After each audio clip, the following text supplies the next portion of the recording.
Louvado seja o nosso Senhor Jesus Cristo, para sempre seja louvado. Salve Maria Imaculada, mais uma vez, pela graça de Deus, reunidos em torno da palavra. Como diz São Jerônimo, da mesma forma que alimentais o seu corpo com o pão, é preciso alimentar o espírito com a palavra de Deus. Hoje, quinta-feira, dia de voltarmos nosso coração para a presença real de Jesus na Eucaristia. O Evangelho de hoje está em Lucas, capítulo 11, versículo 47 a 54. Lucas 11, 47 a 54. Anúncio do Evangelho de nosso Senhor Jesus Cristo, segundo São Lucas. Glória a vós, Senhor. Disse Jesus: ai de vós, porque edificais os túmulos dos profetas, mas foram vossos pais que os mataram.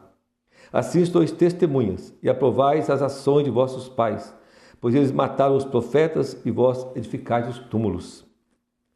Foi por isso que a sabedoria de Deus falou: eu lhes enviarei profetas e apóstolos, e alguns matarão e perseguirão. Por isso pedirá conta a essa geração do sangue de todos os profetas derramado desde a criação do mundo, desde o sangue de Abel até o sangue de Zacarias, que foi morto entre o altar e o santuário. Se digo-vos que eles pedirá conta a essa geração. Ai de vós, doutores da lei, porque levastes a chave do conhecimento, vós mesmos não entrastes e impedistes que queriam entrar. Depois que Jesus saiu dali, os escribas e os fariseus começaram a importuná-lo violentamente e a provocá-lo com muitas perguntas, armando ciladas para apanhá-lo em alguma de suas palavras. Palavra da salvação, glória a vós, Senhor. Desculpe.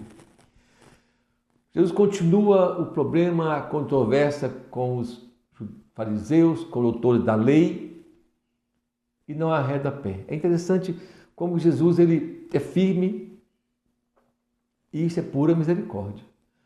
Porque tirar os outros do erro é uma grande obra, ato de misericórdia.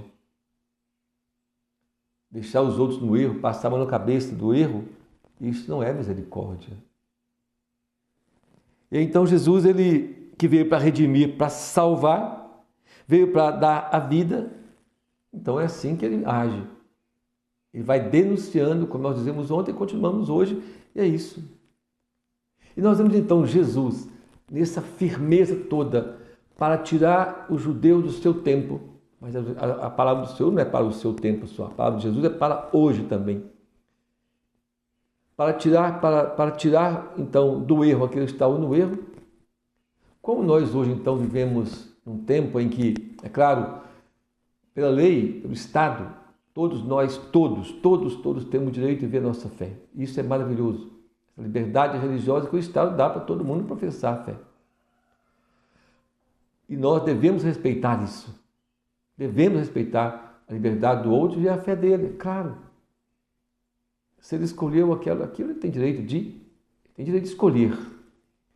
Agora, o direito de escolha, o direito da liberdade religiosa, não quer dizer que nós temos agora que concordar com tudo e que tudo está certo. Toda religião, então, é boa? Não. Quem disse isso foi o Estado. Mas não diz também que toda religião é boa. Diz que todo mundo pode viver a sua religião, a sua fé. Isso é ótimo, é bom. Porém, não é verdade que toda religião é boa e toda religião leva para Deus. Não é assim. Isso não é verdade. Toda prática religiosa tem algo de bom, tem um ponto, algo de verdade, mas não tem a verdade plena. Por quê?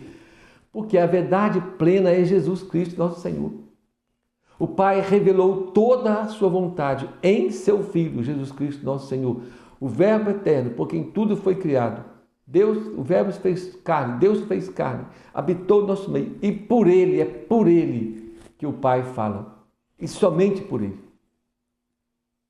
E por Ele o Pai falou tudo. E depois dele não falou mais. Por isso, se Jesus é a expressão do Pai, o amor do Pai, o rosto do Pai, se Ele é o caminho, a verdade e a vida, então é Ele que é a verdade. Não sou eu, não é você. Então, é isso que nós precisamos ter bem claro diante de nossos olhos, nosso coração, nós cristãos católicos. Porque nós não podemos viver um Jesus pela metade. Nossos irmãos protestantes, o nome já diz protestantes, eles protestam contra uma fé. Com qual fé? Contra a fé católica. Respeitá-los e amá-los, somos irmãos, sim. Mas concordar e dizer que está certo, não. Por quê? Porque ou eu creio em Jesus pleno, inteiro, ou eu não creio. Então, os judeus, os fariseus, todos da lei acreditavam em Deus, mas a maneira com que eles viviam a fé estava errada. E Jesus vai corrigindo, sim. Jesus vai exortando. E Jesus, que é manso, humilde de coração, é também firme. Ele chama de hipócritas, chamou lá em Evangelho de São João, ele chama ele de filho do diabo, filho do demônio. O vosso pai é o demônio. Quando Jesus corrigiu Pedro, ele não corrigiu com uma vozinha branda. Ó Pedro, afaste de mim, Satanás. Não, ele foi firme com Pedro, porque Pedro estava agindo errado. Quando Jesus chega no templo e está aquela bagunça lá, ele faz um chicote com cordas, pacientemente, testa aquele chicote, tudo bonitinho, e manda ver. E corrige os erros do seu tempo. Porque o judaísmo tinha se perdido. O povo daquela época tinha inventado muitas leis, muitas coisas, e tinha desvirtuado. E aí, então Jesus vem, se encarna, se faz homem, institui uma igreja. Uma igreja. Ele instituiu a igreja. E diz: sobre ti, Pedro, edificarei a minha igreja, e as portas do inferno não prevalecerão. E aí, tudo bem, tem muitas outras formas de igreja por aí. E nós devemos respeitar e amar. Porém, dizer que tudo está certo, não está. Porque a igreja de nosso Senhor Jesus Cristo é a igreja católica. Sim, esta igreja, desde o primeiro século da igreja. É só você ver a história. É só você ver os primeiros discípulos de Jesus, os primeiros sucessores dos apóstolos, os documentos, que vai lá, a fé de nossa hoje é aquela fé lá. De sempre. Não mudou. Jesus veio e instituiu a Eucaristia.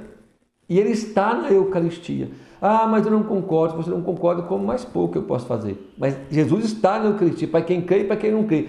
Para quem é católico, Jesus está na Eucaristia. E para quem não é, também está. E para quem não é nem cristão, também está. Não muda.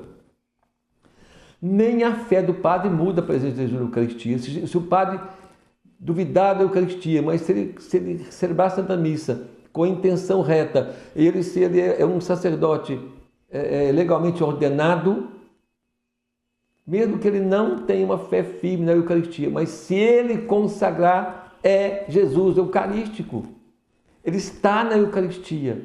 Você crendo ou você não crendo, é uma verdade de fé que não pode ser negada. Entendeu? Então, nós não podemos negociar a fé. Respeitar sim, mas negociar a fé não podemos. Porque a fé, ou eu creio em Cristo total, que Ele é o caminho. Ah, mas então, fora da igreja, então fora de Jesus não há salvação? Bom, o Pai revelou que a salvação é só por meio de nosso Senhor Jesus Cristo e através da igreja. Agora, não, mas aquela pessoa, tá, mas aí é outra situação. Deus não revelou como vai ser. Pode salvar? Pode. Mas como? Eu não sei, então nós não podemos pregar sobre isso. Porque não sabemos os meios que Deus tem. O meio claro que Ele deu, eficaz, certo, é Jesus. Ele é o caminho, Ele é o Salvador. E esse Jesus é inteiro, não pode ser pela metade. Esse Jesus, Ele veio, nasceu de Maria Santíssima, viveu, morreu numa cruz e ressuscitou, não reencarnou. Por isso pode ser, no Espiritismo tem coisas boas. Pode ter. Tem coisas boas. E pessoas boas tem, pessoas boas. Em toda religião tem pessoas boas, íntegras. Não estou falando de pessoas aqui, de jeito nenhum. Mas de verdade revelada, de fé. Daquilo que Deus revelou por meio de Jesus. E Ele revelou a ressurreição, não a reencarnação. Ou eu creio em Jesus ou eu não creio. Então, se eu creio na reencarnação, eu não posso crer em Jesus? Não.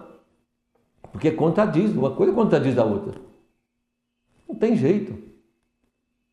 Então nós, o cristão católico, precisa aprender a ser firme na sua fé.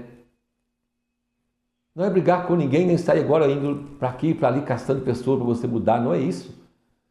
Mas é ser firme na fé e saber que a fé que vai salvar é aquela que crê no Cristo total. Que vive essa verdade, que não dá para misturar. Meus irmãos, e Jesus foi assim e os discípulos também. Nós estamos vendo o Evangelho de São Lucas e Lucas está escrevendo o que Jesus viveu, mas Lucas não escreveu naquele dia, escreveu lá por volta dos anos 80. E o que estava acontecendo nos anos 80? Os cristãos estavam sendo perseguidos por Domiciano, o Império Romano, de 81, se não me engano, 90 e alguma coisa, quando perseguiu os cristãos. Quando depois dos anos 70, que os cristãos foram postos para fora das sinagogas judaicas, então o Império começou a perseguir também os cristãos, mais ainda. Nero, depois Domiciano, depois Diocleciano e os 3 primeiros séculos depois. Os 3 primeiros séculos foram de perseguição. Mas é interessante que Lucas escreve isso durante a perseguição. Ele não omitiu, ele podia ter omitido, podia? Não vou escrever não, já tem muitos problemas aqui contra os judeus, ainda vou escrever? Não, mas o Espírito Santo inspirou Lucas a escrever lá nos anos 80, porque era preciso denunciar os erros também dos anos 80, 90 e os erros de 2025. Na hipocrisia da fé que nós temos vivido. Católicos que frequentam os centros espíritas, católicos que procuram benzições, que procuram catecismo, que procuram seitas, católicos que concordam com o homossexualismo, católicos que concordam com feiticismos, católicos que concordam, que acham que está tudo bem, está tudo normal. Não. O católico tem que ser católico e crê em Jesus, nosso Senhor. Pronto. E crê em Jesus, eu creio na Eucaristia, nos sacramentos, no matrimônio, naquilo que Jesus instituiu. Eu creio na Virgem Maria, eu creio nos anjos, dos santos, eu creio na ressurreição e nego a reencarnação.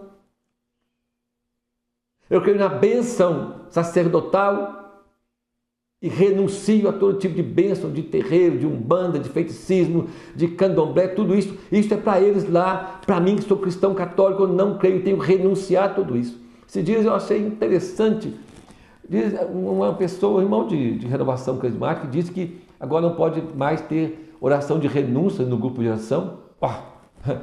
Então eu não posso renunciar ao mal? Eu não posso renunciar a falsas doutrinas? Posso e devo.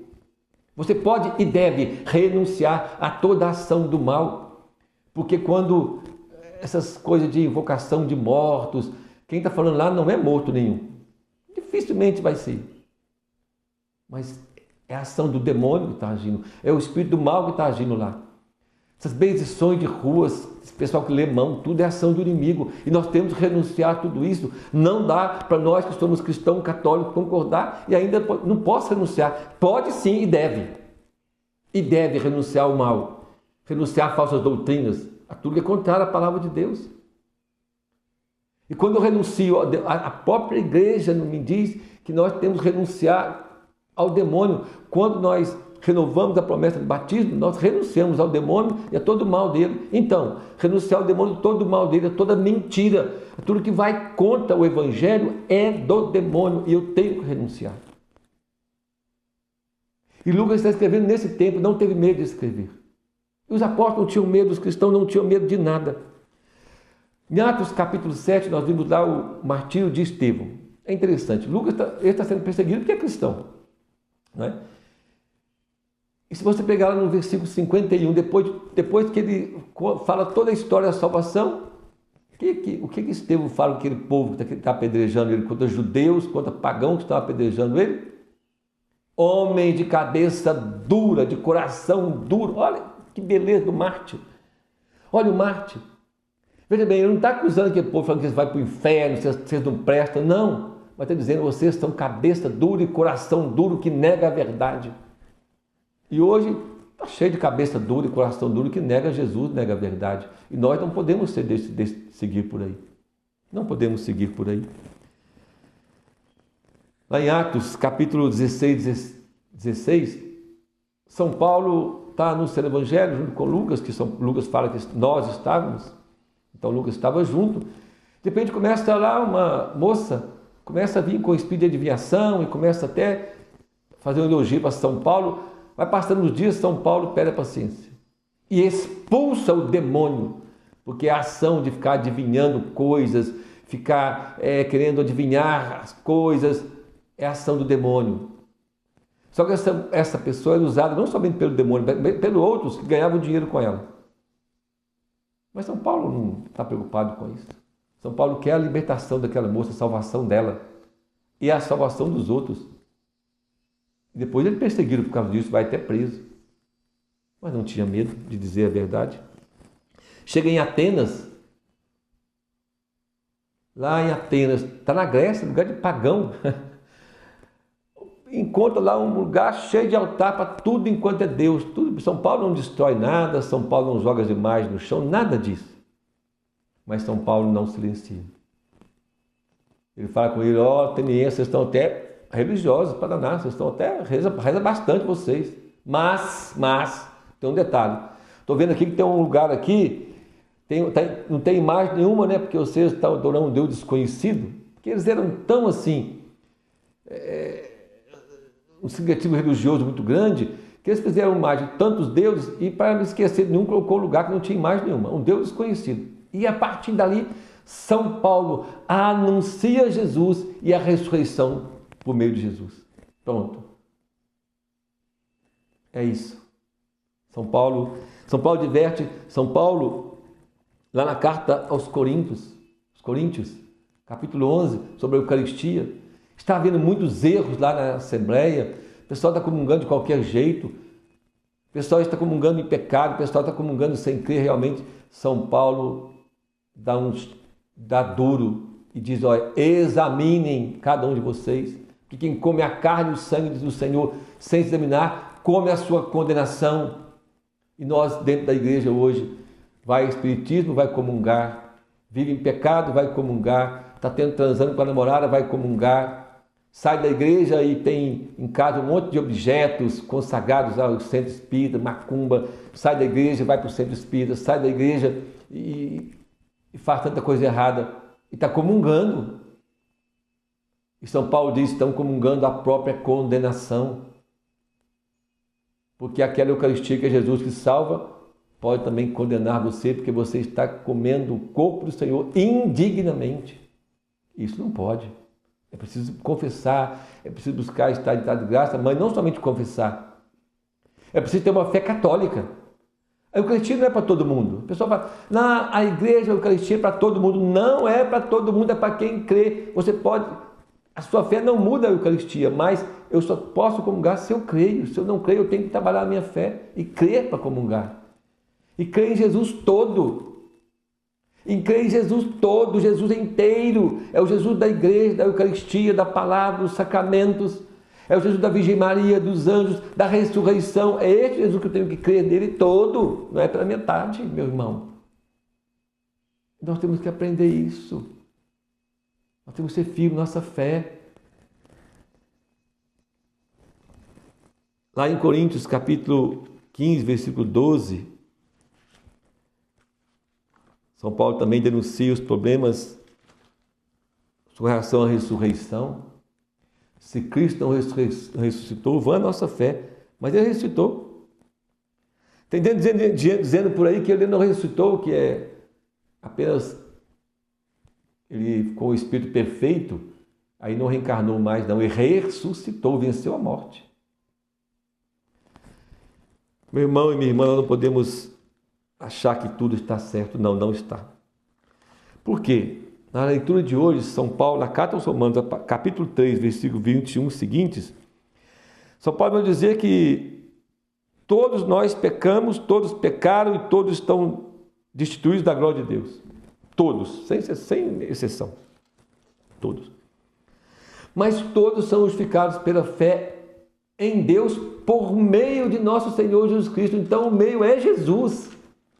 Se você ler toda a leitura, nós vamos perceber que o meio para o qual o Pai deu para a nossa salvação é Jesus. E é Jesus por inteiro. Então não tem esse negócio de, aqui é bom, ali é bom, Deus está em todo lugar. Não, Deus não está em todo lugar. Tudo está diante de Deus. E toda a obra da criação tem a mão de Deus e de uma forma ou de outra tem a presença de Deus. Deus age. E Deus vê e sabe tudo. Isso é uma verdade. E Deus ama todos também. O amor eterno. Mas não é tudo que salva e nem em todo lugar salva. Aí já é outra coisa. Aí já é outra coisa, meu irmão e minha irmã. Precisamos ter uma fé firme. Precisamos saber que São Paulo diz assim, que Deus é um só. Tanto dos judeus como dos gregos, ou seja, Deus é um só. Só existe um Deus. Mas São Paulo diz que esse Deus que é um só, justifica circuncisos pela virtude da fé e incircuncisos mediante a fé. Ou seja, de uma forma ou de outra, é pela fé em Jesus Cristo que nós somos salvos. Não tem outro jeito. Então, o caminho é crer em Jesus. Porque Ele é que salva. E esse Jesus é um Jesus que instituiu a igreja, é um Jesus que instituiu o papado, através de Pedro, instituiu o sacerdócio católico, Ele instituiu o sacramento da Eucaristia, Ele deu Maria como mãe. É esse Jesus, pleno, total. É nele que eu sou chamado a crer e viver. E respeito o meu irmão, mas aquilo que ele vive não serve para mim. Não, de jeito nenhum. Convivemos bem um com os outros, não vamos brigar com ninguém por causa de fé. Não, de jeito nenhum. Mas eu não posso negar a minha fé. Não posso ver sincretismo religioso. Ecumenismo religioso, que nega a fé, não é ecumenismo. Não, um ecumenismo religioso, pelo contrário, é a afirmação da fé. Quando que há um ecumenismo religioso verdadeiro? É quando o cristão católico vive a sua fé e conversa e dialoga e reza na fé dele, sem negar. E o outro irmão, seja de outra denominação, também o faz. Porque se ele também negar a fé dele, também ele está. Não tem. Se eu oprimir a ele de forma que ele não vive a fé dele, então também não há um ecumenismo. Mas eu não posso negar a minha fé. Não posso negar a ressurreição. Eu não posso negar a Eucaristia, eu não posso negar a Virgem Maria, eu não posso negar os anjos, eu não posso negar os sacramentos, eu não posso negar o sacerdócio católico, eu não posso negar o Santo Padre, que é aquele que Cristo instituiu para ser a pedra visível na terra. Ele é a pedra visível, sim. Jesus é a pedra fundamental, mas nós não vemos. Instituiu Pedro, sobre quem tu és Pedro, sobre essa pedra vou edificar a minha igreja. Então a minha fé precisa ser assim, um Cristo total, total. E aí eu luto, renuncio ao pecado, eu tenho que renunciar ao pecado, eu tenho que procurar ser cada vez um homem melhor, um marido melhor, uma esposa melhor, um filho melhor, um trabalhador melhor, um patrão melhor. Eu tenho que ser tudo, mas tudo de acordo com a vontade de Deus, com a palavra de Deus e com o ensinamento da Santa Igreja. Não posso negar a verdade. Eu não posso. Eu tenho que ter coragem nos tempos de hoje, como os apóstolos. A coragem de Jesus, a coragem dos mártires, derramaram o seu sangue. Meu irmão, quando nós negamos a nossa fé só para aliviar a tensão, nós estamos envergonhando os mártires, nós estamos dizendo que os mártires morreram em vão. Homens e mulheres deram a vida em vão. E nós ficamos aqui, tentando viver a paz. Sim, é claro, viver a paz é importantíssimo. Estamos até rezando pela paz. Mas se Jesus mesmo disse, pensa que me trazer a paz, me trazer a espada. Qual a espada que ele trouxe? Da divisão. De qual divisão? Da fé. Porque ou é por ele, o próprio Jesus disse, ou está contra mim, ou está contra mim. Quem não recolhe comigo, dispersa. Espalha. É assim. Às vezes as divisões acontecem não porque nós vamos brigar com ninguém, porque nós afirmamos nossa fé católica, cristã católica. Aqui está a verdade, meu irmão e minha irmã. E se você não é católico, eu vou dar para você um grande conselho. Respeita a sua fé, mas converte. Converte. Reza. Peça ao Espírito Santo para agir em você. Peça ao Espírito Santo para te dar a grada conversão, de crer em Jesus, amar Jesus e viver Jesus na Santa Igreja. Que a Virgem Maria nos ajude nos tempos de hoje a darmos testemunho da verdade. Que Maria nos cubra com o seu manto. Que São José interceda por nós. Que os anjos nos ajudem a sermos cada vez mais fiéis a nosso Senhor Jesus Cristo. Que o Senhor nos abençoe e nos guarde. Em nome do Pai, do Filho e do Espírito Santo. Amém. Louvado seja o nosso Senhor Jesus Cristo, para sempre seja louvado. Salve Maria Imaculada. Meu irmão, divulgue nosso canal, divulgue, evangelize. E dê um like aí, tá bom? Colabore conosco. Deus abençoe você.